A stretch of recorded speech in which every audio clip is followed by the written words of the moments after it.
Pradhan Schools for Rising India Pmshri Makada the Ministry of Vocational Training and Satakata World of Work Workshop Nasitiki Malom Megha High School the Pautokre. Tanwanta the Saruk Akiba PhD Chamber of Commerce and Industries ki Deputy Secretary Ravi Shankar Kumarna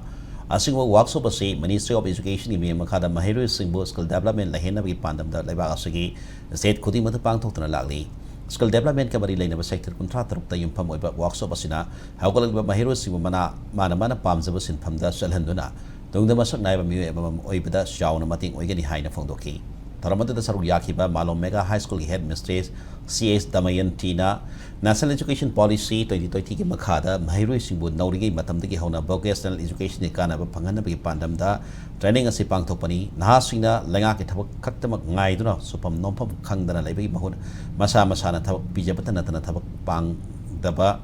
thabak phangdaba mioi kayabu thabak piba ngamba entrepreneur amam oinabagi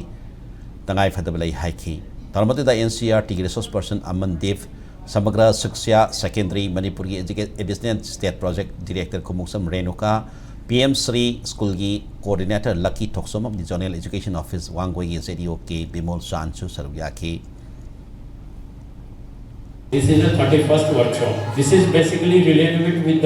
there are 36 different sector skills councils which are created by the Ministry of Skill Development to create awareness about their skill development. You have to heard about their multiple job roles are available, which like traditional job roles. You want to become a doctor or engineer or teachers or doctor, just like that. But apart from this, there are multiple job roles available in this market, in each sector. More than 1,000 different sector skill job roles are available in each sector skill council. National Education Policy NAP 2020 ki makhada angang sing asin da nauriba matamdagi higher secondary thak ta lairiba satar singbu 2025 fawagi manungda 50% vocational education gi kanaba do phanghanna bagi phanghanduna marom dom lepcha ba ngamna bagi pandam gi makhada pangthokliba